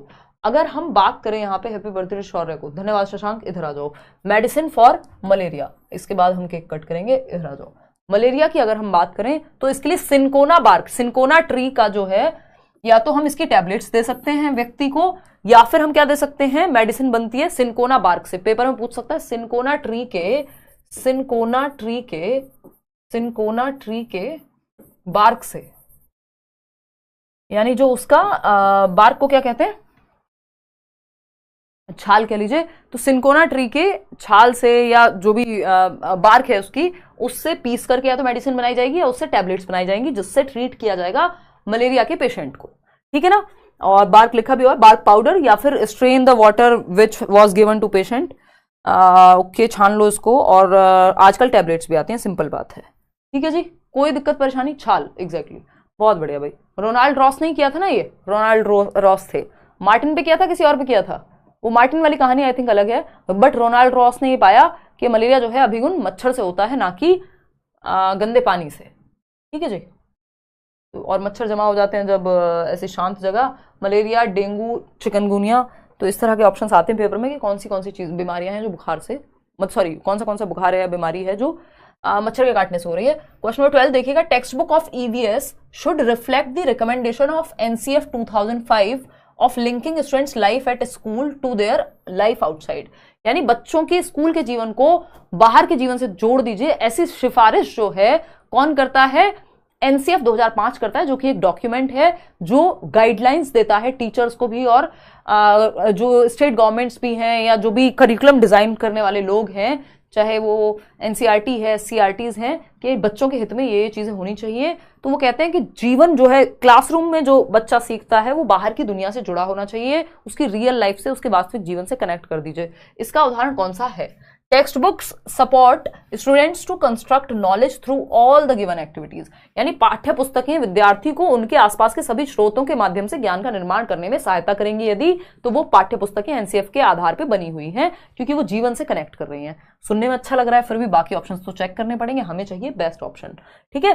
Teachers need to use textbooks as one of the teaching learning resource, teachers को आवश्यकता है कि वो टेक्स्ट बुक को एक कई सारे रिसोर्सेज में से एक रिसोर्स की तरह माने, जो हम हमेशा डिस्कस भी करते हैं। हाँ, बात तो सही है, ये भी पॉजिटिव ही है जवाब, लेकिन हमें बेस्ट ऑप्शन चाहिए। थर्ड ऑप्शन पढ़ेंगे, students are compelled to memorise few important concepts. अब ये मेमोराइज अपने आप में ही नेगेटिव हो जाता है कि स्टूडेंट्स को महत्वपूर्ण कॉन्सेप्ट्स को याद कर लेना चाहिए, याद करना पड़ रहा है, यानी आप बच्चे को एक्टिव नहीं रख रहे हैं, उसको रट्टाफिकेशन, रोट लर्निंग की तरफ ले जा रहे हैं, ना कि मीनिंगफुल लर्निंग की तरफ। Text book is the only source of knowledge, ये मानना एकदम गलत है कि पाठ्यपुस्तक ज्ञान का एकमात्र स्रोत है और सर्वोसर्वा है, ऑलमाइटी है, ठीक है ना, ये कहना गलत है। अब हमारे पास दो ऑप्शन बचते हैं, फर्स्ट और सेकंड, जो कि हमें दोनों सही लग रहे हैं। देखते हैं, teachers need to use textbooks as one of the teaching learning resource, शिक्षकों को पाठ्यपुस्तकों को शिक्षण अधिगम संसाधनों में एक संसाधन के रूप में उपयोग करने की आवश्यकता है। पूछा क्या था कि कैसे हम स्कूल के जीवन को, क्लासरूम के जीवन को बाहर से जोड़ें, उसके रियल जीवन से जोड़ें। तो बेटर है कि टेक्स्ट बुक सपोर्ट करें स्टूडेंट्स को to construct knowledge through all the given activities. जितनी भी एक्टिविटीज बुक्स में भी गिवन है, जो हमने अभी सिंकोना बार की, इतने सारे एक्सपेरिमेंट्स आपके ईवीएस की किताब में गिवन है, वो सब रियल लाइफ से जोड़ते हैं, क्योंकि वो रियल लाइफ पे आधारित हैं। तो टेक्स्ट बुक एक वन ऑफ द रिसोर्स है, इस बात में कोई गुनाह नहीं है, ये बात एकदम सही है। लेकिन बेहतर ये होगा कि ये जो टेक्स्ट बुक्स हैं वो क्या करें, उसको बच्चे को कंस्ट्रक्ट करने का मौका दें, बाहर की दुनिया से जोड़ें, ऐसी कहानियां अलग अलग लोगों की लाएं जो बच्चे के जीवन से जुड़ सके। तो फर्स्ट ऑप्शन ज्यादा बेटर है सेकंड के मुकाबले, ऐसा नहीं है कि सेकंड गलत था। क्वेश्चन नंबर 13 देखिएगा, which one of the following statements regarding Gadisar lake is not true. ध्यान से पढ़िएगा, नॉट ट्रू। घाडीसर लेक के बारे में कौन सी एक बात सही नहीं है, ये भी एनसीईआरटी में गिवन है। ये मत सोचिएगा ये कहां से आ रहे हैं क्वेश्चन, सब एनसीईआरटी से आ रहे हैं।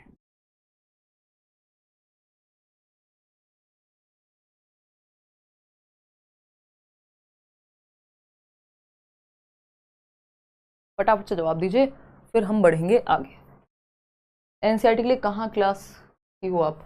यहीं लेट्स लर्न पे आपको प्लेलिस्ट मिल जाएगी, जिसमें एनसीईआरटी की चैप्टर वाइज समरी कराई हुई है, या फिर जो भी इंपॉर्टेंट है वो सारी चीज़ें कराई हुई है। मैं प्लेलिस्ट एक बार टेलीग्राम चैनल पे भी कल शेयर कर दूंगी, अगर आपको नहीं मिल रही है जो बेस्ट प्लेलिस्ट होगी, क्योंकि आज से नहीं, पिछले 8 साल हो जाएंगे इस साल, और मैं यूट्यूब पे लगातार डिस्कशन कर रही हूँ, ऐसा नहीं है सिर्फ नाम के लिए, प्रॉपर डिस्कशन हम लोगों ने किया सालों साल, है ना। अब तो बहुत सारे चैनल्स आ गए हैं, खैर, तो वो आपको मिल जाएगा प्रीवियस, क्योंकि अब एक बहुत बार ये भी होता है कि इतनी चीज़ें इतनी बार मैं करा चुकी हूँ, तो वो बार बार रिपीट जस्ट कराते रहने का कोई फायदा नहीं, क्योंकि यूट्यूब पे क्या है, अब 1 to 1 भी नहीं हो सकता ना, इतने सारे लोग होते हैं, तो कई बार उसमें भी फिर मतलब कुछ खास बेनिफिट उस तरह से नहीं हो पाता, तो इसलिए प्रैक्टिस करते हैं। फिर which one of the following statements is not true about Gadisar lake? It was connected with 9 lakes. हाँ भाई, 9 लेक्स से कनेक्टेड थी घाडीसर, एक से दूसरा, यानी एक लेक से बाकी के 9 लेक्स भी भर जाएंगे, ये बात हमने एनसीईआरटी में पढ़ी है। It is in use till today, ये कहना गलत हो जाएगा कि ये तालाब जो है आज भी प्रयोग में है, नहीं, एक टाइम पे प्रयोग में लाया जाता था, आज नहीं आता है।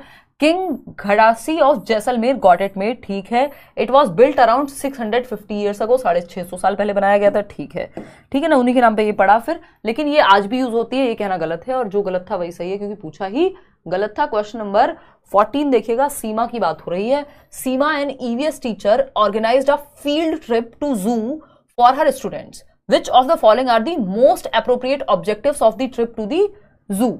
यानी कौन चिड़ियाघर की यात्रा का सबसे उपयुक्त उद्देश्य क्या है?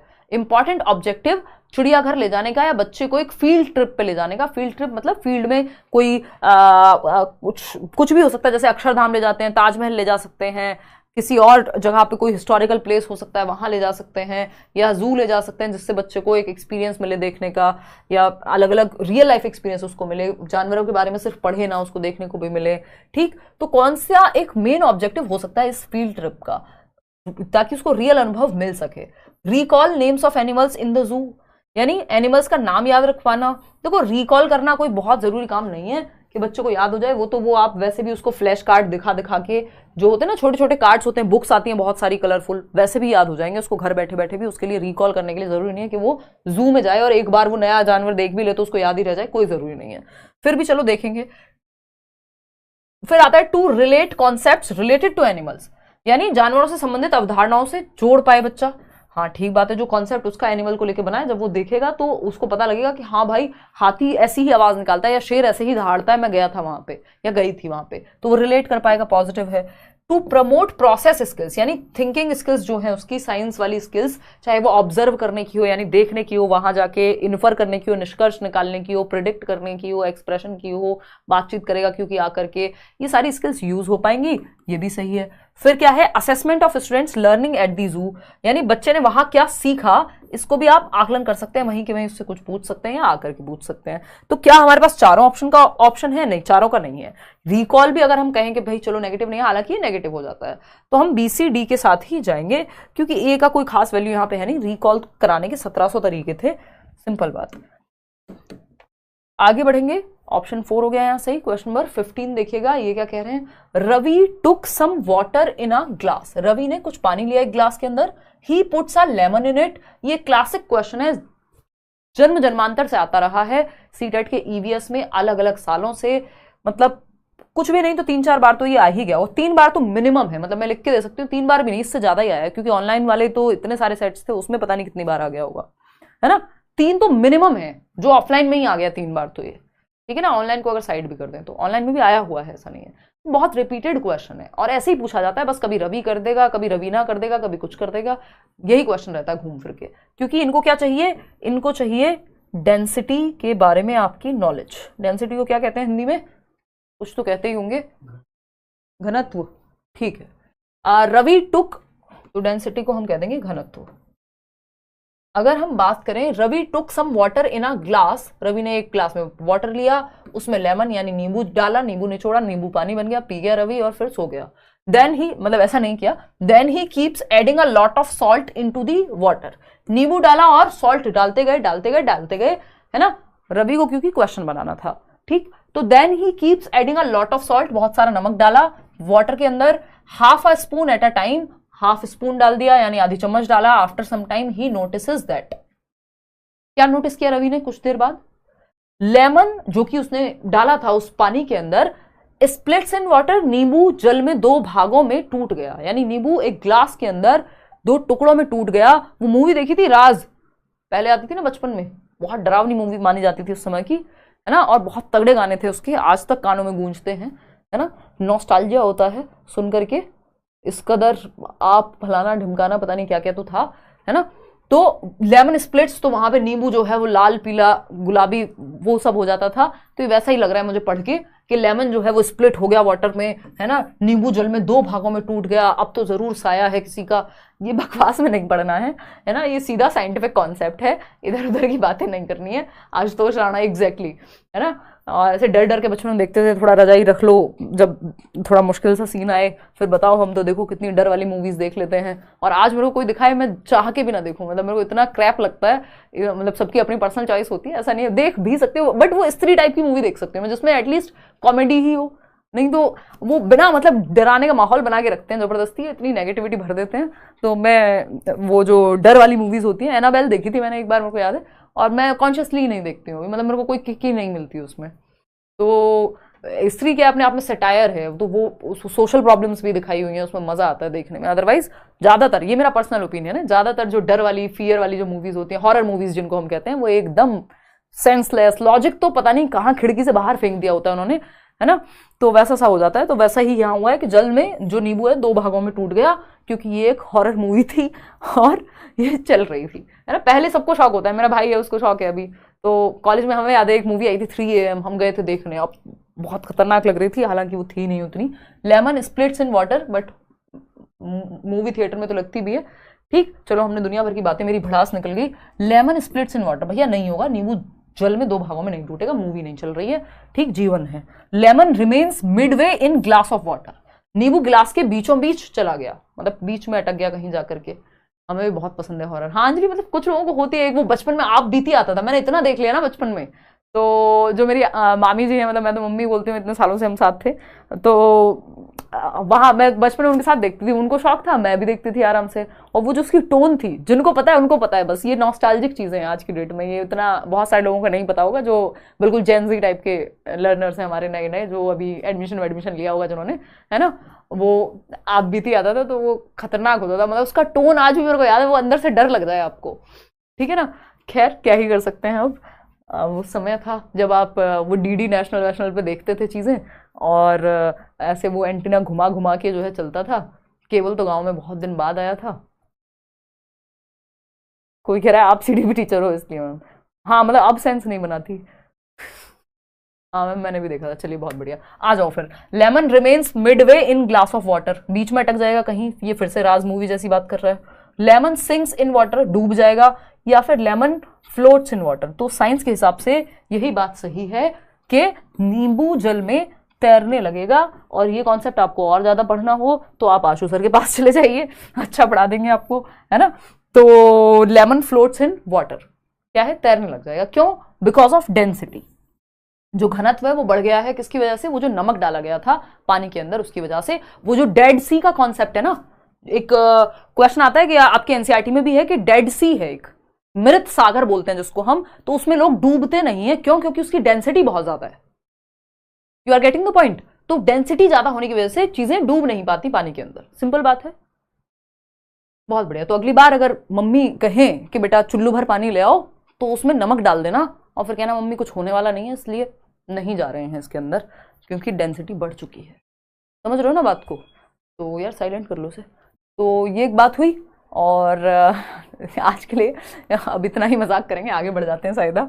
ठीक, तो इससे हमें क्या पता चलता है कि जैसे ही पानी में हम सॉल्ट ऐड कर रहे हैं, नमक ऐड कर रहे हैं, तो उसकी डेंसिटी बढ़ जा रही है, और जब उसका घनत्व बढ़ जा रहा है, जो उसके मॉलिक्यूल्स हैं, जो भी आप उसको साइंस की भाषा में कहेंगे, वो क्लोज आते जा रहे हैं, तो क्या होगा, पानी में डूबेंगी नहीं चीजें। और इसी से निकल के आता है एक कॉन्सेप्ट डेड सी का, जो आपके मृत सागर जिसको हम हिंदी में कहते हैं, उसमें भी जो व्यक्ति है, अगर आप जाएंगे तो आप तैर सकते हैं उसके ऊपर। इसमें क्या होगा, आप डूबेंगे नहीं, फ्लोट कर जाएंगे। फ्लोट किस लिए कर जाएंगे? क्योंकि इसकी डेंसिटी ज्यादा है। मुझे ऐसा ही याद आ रहा है, ये हम पढ़ चुके हैं प्रीवियसली जब हमने एनसीईआरटी की समरी की थी। ईवीएस पढ़ने में बहुत मजा आता है। कोई कह रहा है आप गुरुजी आपको भी डर लगता है क्या भूत से? यार डर नहीं, अब तो मुझे इरिटेशन होती है, मतलब मैं इरिटेट होने लगती हूँ कि क्या मतलब कहना क्या चाहते हो। और क्वेश्चन नंबर 16, मतलब बचपन में तो लगता ही था यार, और अभी भी थोड़ा बहुत तो लग ही जाएगा, अगर इतना माहौल बना दोगे, बैठा दोगे सिनेमा में, आवाजें अलग अलग तरह की, पूरा माहौल बनाओगे, है ना, और उस दिन किस मूड में है इंसान। लेकिन हाँ, लिटरली डर नहीं लगता है। देखना एक बार। बहुत बढ़िया सईदा, आप जवाब दे दीजिए। अब इधर उधर की बातें नहीं करनी है। 1 लीटर पानी में 300 ग्राम तक नमक होता है मृत सागर में। हाँ एग्जैक्टली, ऐसा सही डेटा था। 300 ग्राम होता है या एग्जैक्ट क्या था तो वो मुझे याद नहीं आ रहा था, इसलिए मैंने आपके साथ डिस्कस नहीं किया। उसको आप एक बार एनसीईआरटी में चेक कर लेंगे। इतना काम आप खुद से करेंगे आज, नहीं तो किसी और क्वेश्चन में आगे आएगा, किसी और सेशन में, तब हम डिस्कस करेंगे, है ना।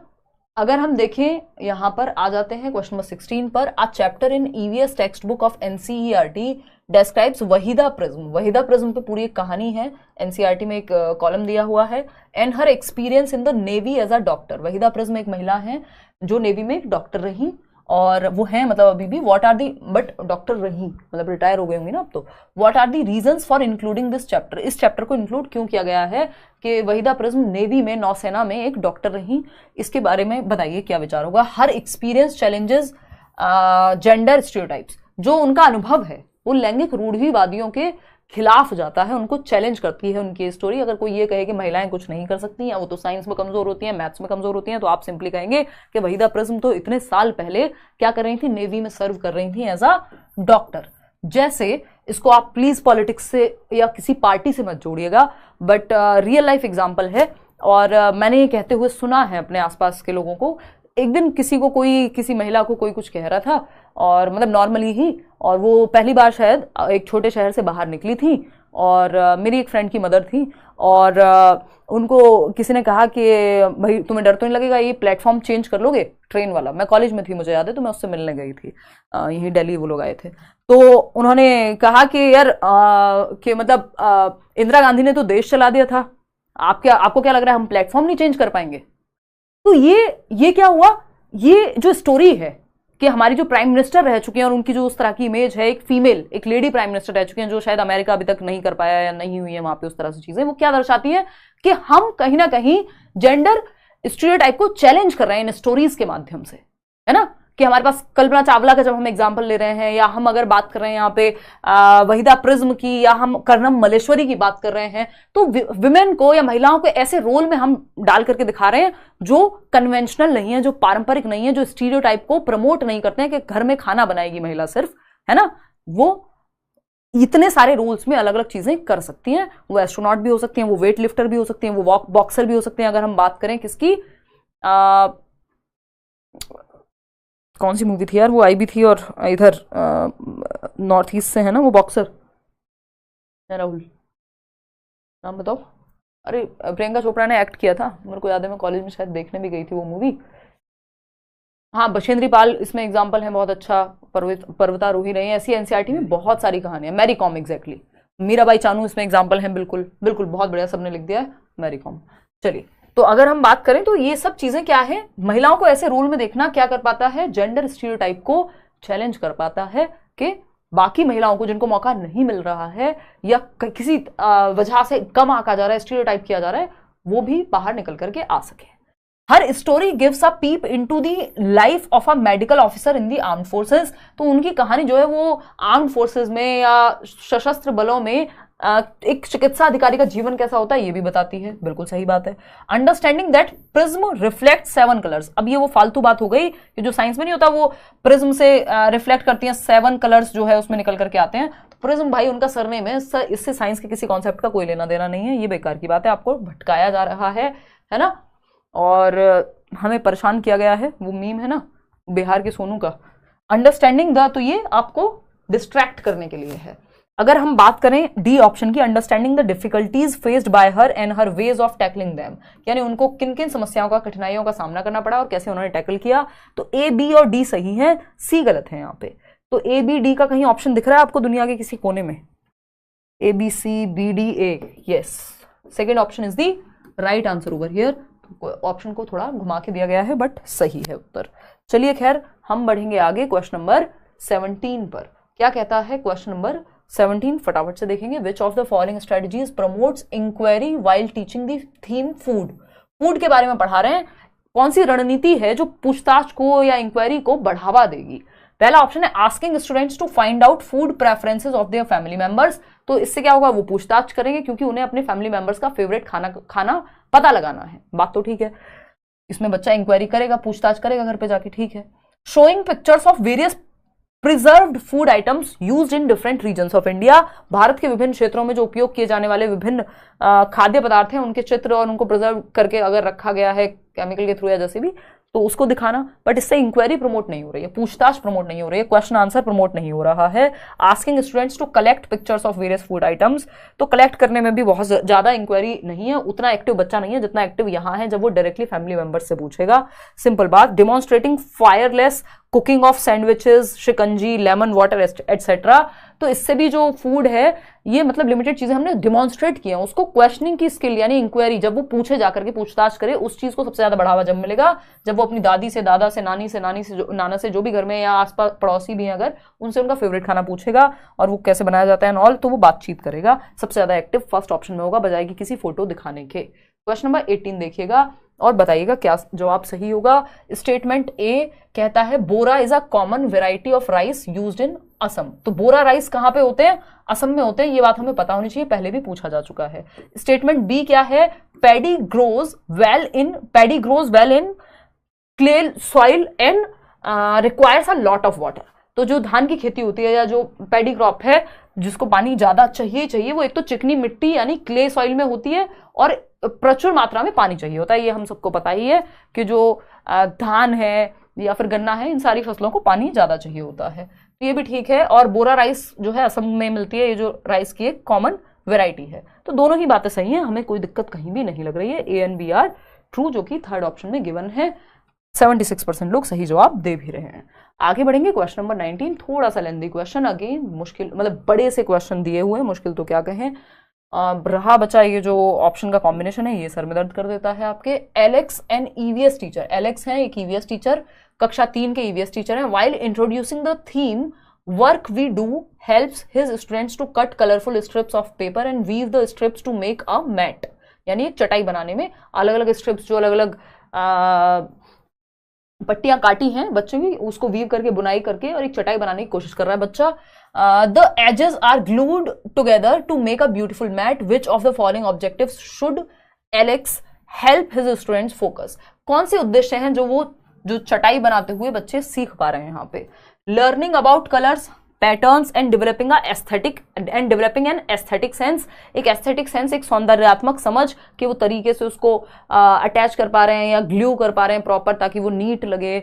या फिर अगर हम बात करें अलग अलग कलर की पट्टियों का इस्तेमाल किया जा रहा है, अट्रैक्टिव कलर्स का इस्तेमाल कर रहे हैं, बात तो सही है, पॉजिटिव है ये बात, बच्चे सीखेंगे, एस्थेटिक सेंस डेवलप होगा। एस्थेटिक सेंस क्या है? हमारा ब्यूटी को लेके, नेचर को लेके अप्रिशिएट करने की जो हमारे अंदर की क्षमता है उसका विकसित होना, है ना।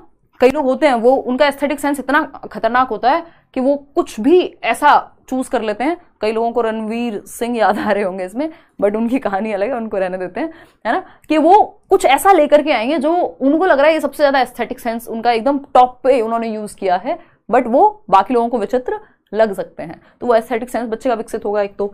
दूसरा, relating the activity to weaving done by weavers, तो ये एक्टिविटी बच्चों को पता लगेगा कि कैसे वीवर्स जो है बुनकर हैं वो कैसे किसी चीज की बुनाई करके इतनी मेहनत से वो बनाते होंगे, क्या प्रोसेस रहती होगी, तो ये बात भी सही है। एक ऑक्यूपेशन के बारे में पता लगेगा कि कैसे कोई काम होता है, इसी थीम के अंदर ये था भी। Memorising the steps of making mat, यानी स्टेप्स को मेमोराइज करना, याद करना, तो वो तो वैसे भी आप रट्टे लगवा लेते हैं, लेकिन जब वो करके सीखेगा तो अपने आप ही याद रहेगा, मेमोराइज कराने की जरूरत क्या है। तो मेमोराइज, रिकॉल, ये नेगेटिव वर्ड्स हो जाते हैं।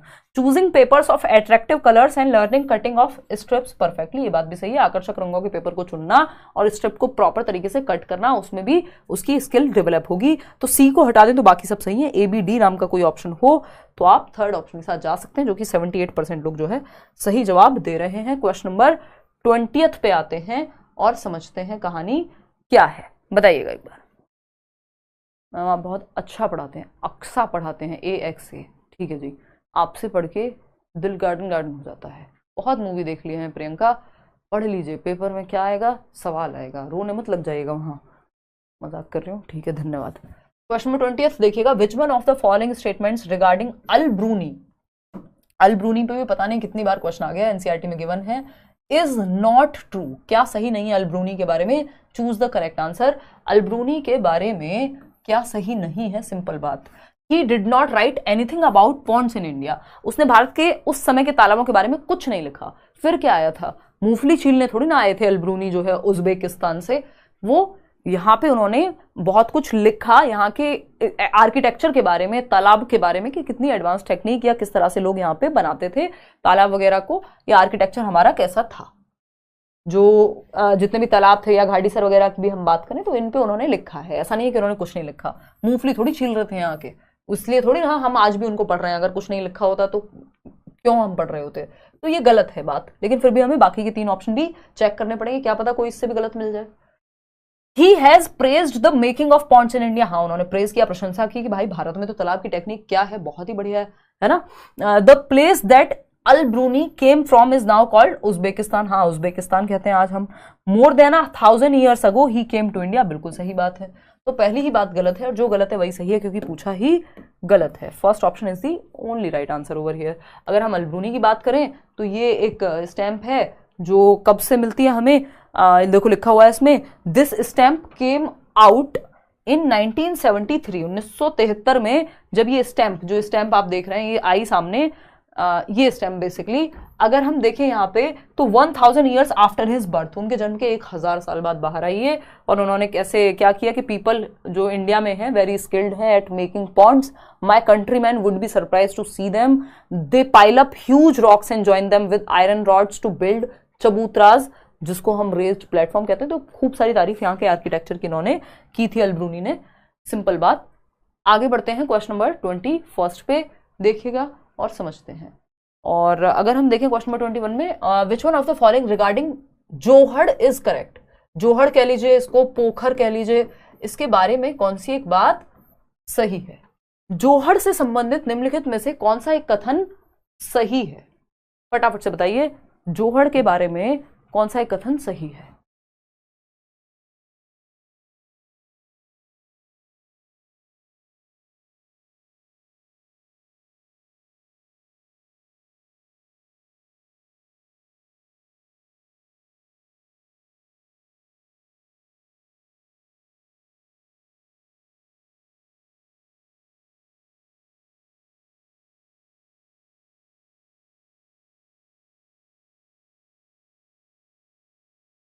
देखना एक बार, हाँ प्लेलिस्ट में यूट्यूब वाला शेयर कर दूंगी टेलीग्राम पे, देखना एक बार एनसीईआरटी का ना। जोहड़ के बारे में क्या बात सही है, it pumps ground water into nearby wells, यानी आसपास के कुओं में जमीन का पानी इकट्ठा करता है। Stores water from reverse, it is a community based rain water harvesting system, या फिर it filters impurities from water. Simple है, ये जो पोखर हो गया, जोहड़ हो गया जिसको हम कहते थे पुराने समय में, it is a community based rain water harvesting system, समुदाय आधारित वर्षा जल संचयन प्रणाली है कि जब वर्षा होगी तो पूरे गांव या आसपास के उस माहौल, मोहल्ले के लिए, मोहल्ला कह लीजिए, खैर गांव या जो भी समुदाय है आसपास का, वो उस पानी को यूज कर पाएंगे, उसको एक जगह पे स्टोर कर लिया जाएगा, रेन वाटर को, जो बारिश का पानी है, और उसी को जोहड़ या फिर हम पोखर कह रहे हैं, इस तरह का कुछ दिखता था, है ना। तो ये कम्युनिटी बेस्ड वाटर कंजर्वेशन था। अब एक क्वेश्चन है, ये 2 क्वेश्चन है आज के जो मैंने आपको पहले बताया, एक क्वेश्चन और वो जाइलम वाला, और एक ये जो थोड़े से आउट ऑफ द बॉक्स कह लीजिए, जिसको हम आउट ऑफ सिलेबस कह देते हैं, क्योंकि ये डायरेक्ट एनसीईआरटी में गिवन नहीं है, बट जिनको पता है उनको पता है, या फिर इसमें आप वही कर सकते हैं कि एक्स्ट्रा में फिर आप पढ़ के जाएं, थोड़ा सा साइंस वाली जो किताबें भी हैं, क्योंकि फिक्स इसमें कुछ नहीं है।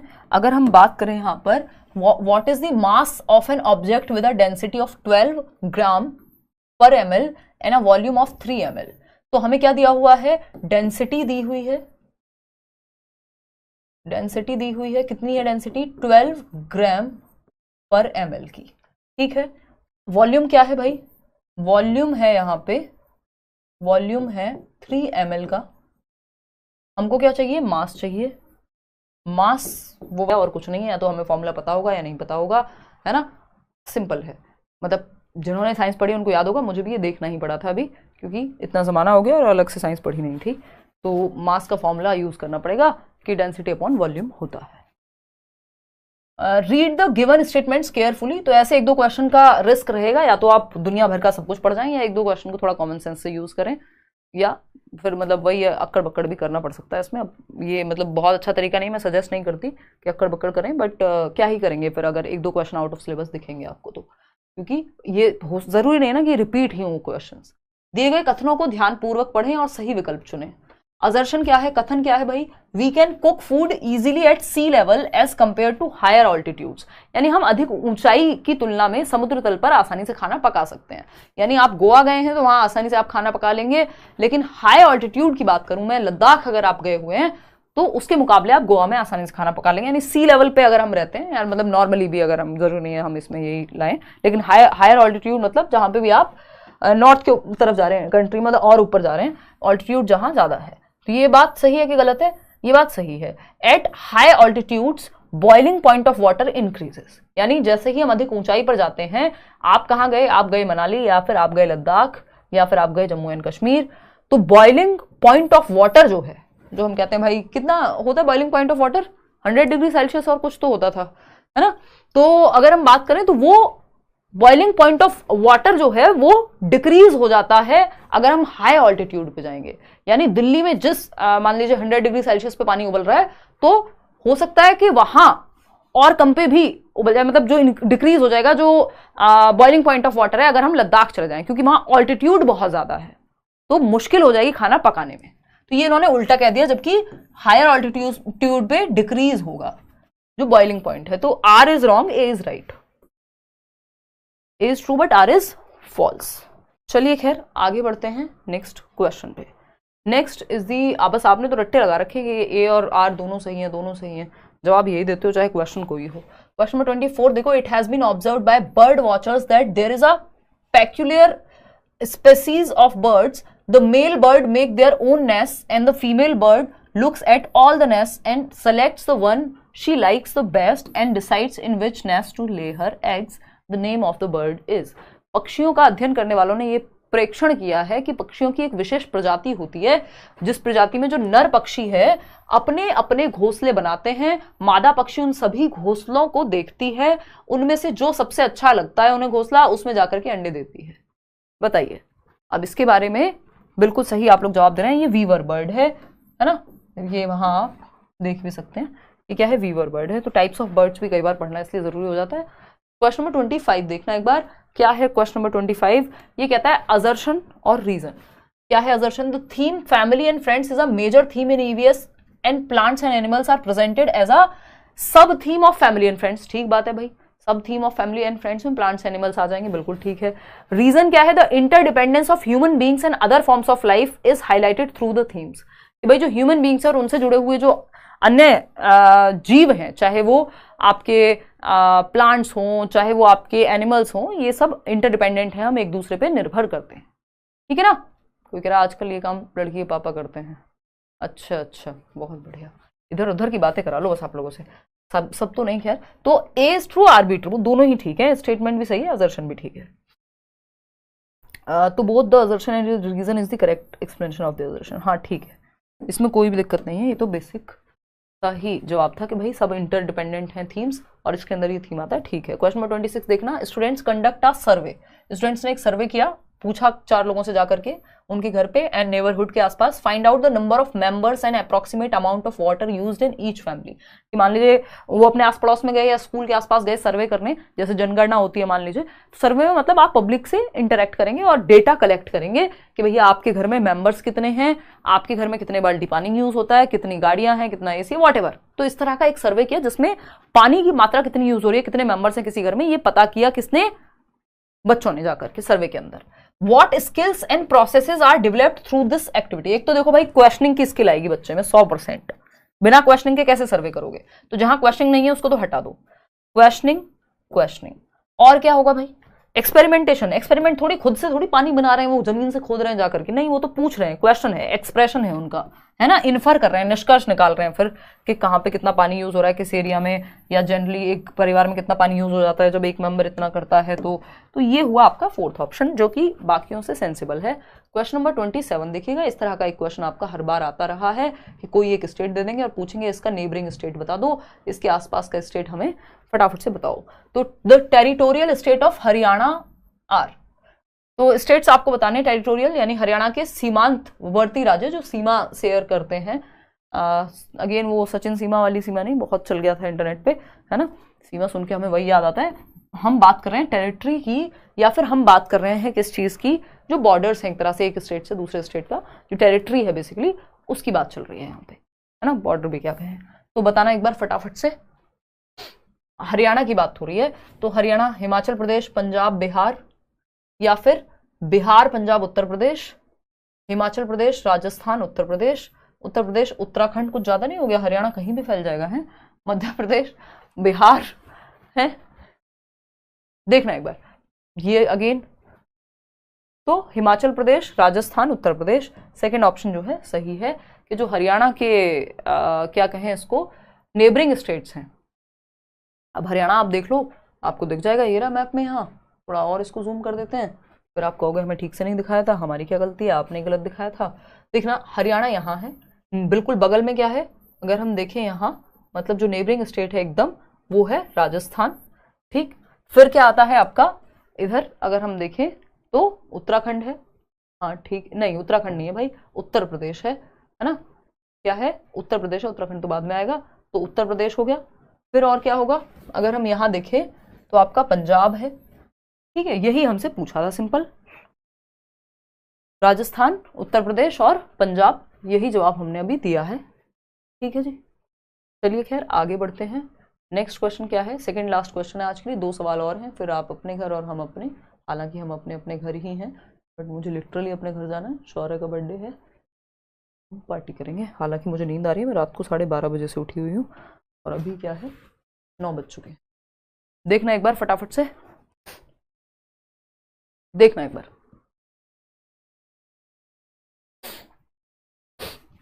कोल्ड का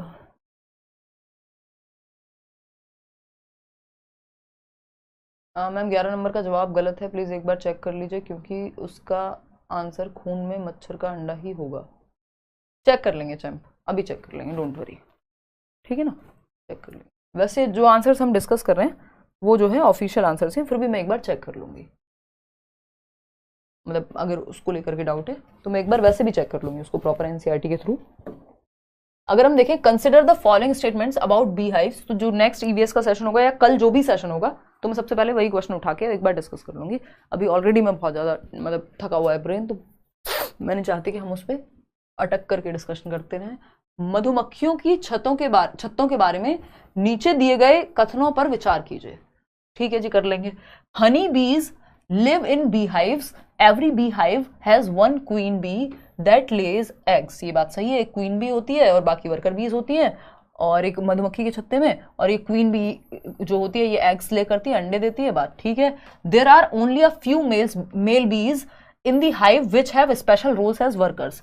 देखिए मेल बीज जो है बहुत ज्यादा नर मधुमक्खी नहीं होती है इस मधुमक्खी के छत्ते में, और नर मधुमक्खियों का एज अ वर्कर भी कोई खास रोल होता नहीं है, इन्होंने कहा स्पेशल होगा, तो ये गलत हो गया। Most of the female bees in the hive are worker bees who work all the day in making the hive and also looking after the baby bees।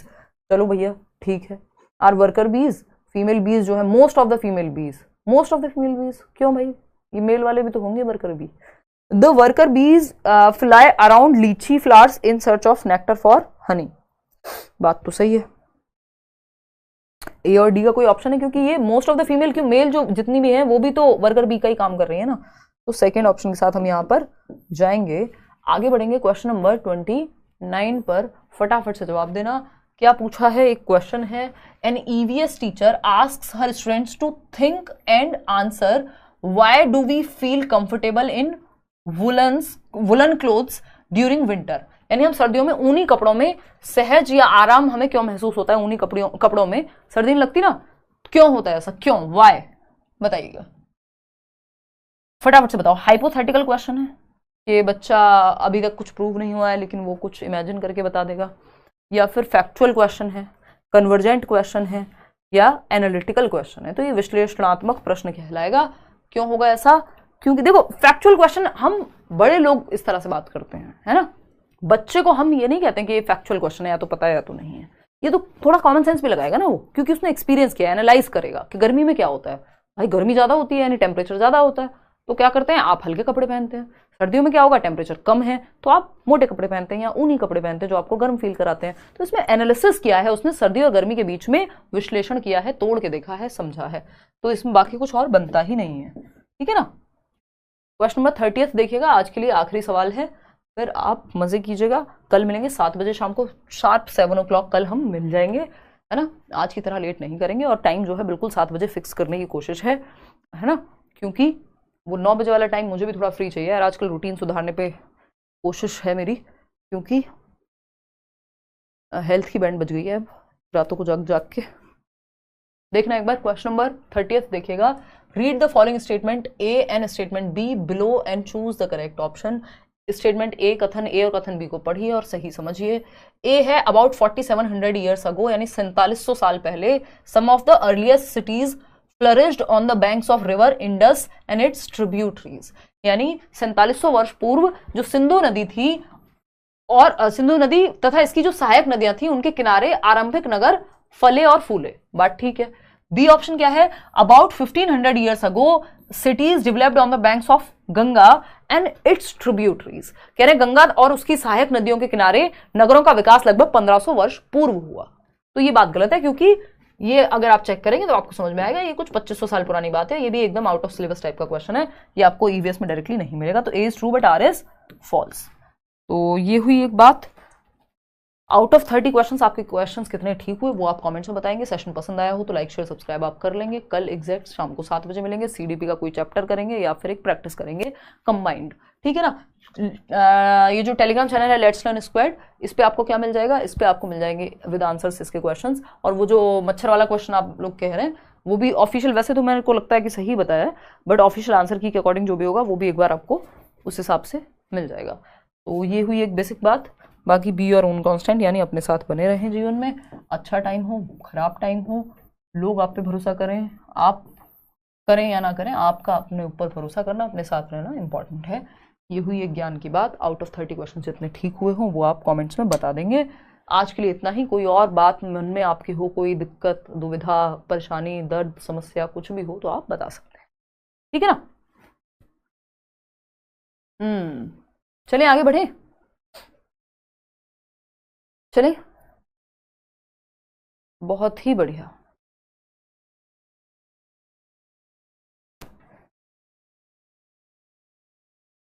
Oh God, question number 28 में भी कई लोगों को doubt है, एक बार check कर लेती हूँ भाई मैं। क्वेश्चन नंबर 28 एक बार चेक कर लेती हूँ, समझते हैं कहानी क्या है, देख लेते हैं। देखना एक बार क्वेश्चन नंबर 28।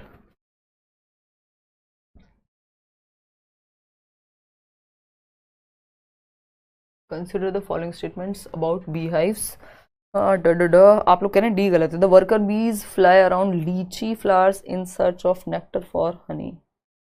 लीची flowers, are you sure? Litchi NCERT send कर दीजिए, कर देंगे भाई, कर देंगे, है ना। ए एंड डी गलत पूछा था, सही पूछा था, सही तो है, इसमें क्या दिक्कत है, क्या दिक्कत है, ठीक तो है। चलो फिर अभी के लिए इतना ही रखते हैं, और अगर इसमें कुछ और होगा, आपको अगर करेक्शन होगा कुछ, तो मैं जो ऑफिशियल आंसर्स आपके साथ शेयर करूंगी। ऐसा हो सकता है कि मैं बहुत दिन बाद सेशन ले रही हूँ और मतलब थकान के कारण अगर एक आध क्वेश्चन में इधर उधर होता है, इतना ही होगा, इससे ज़्यादा नहीं होता है। तो एक बार मैं चेक करा करके उसको और ऑफिशियल आंसर की जो भी होगी इसकी वो अपलोड करा दूंगी टेलीग्राम पे। चलिए ठीक है।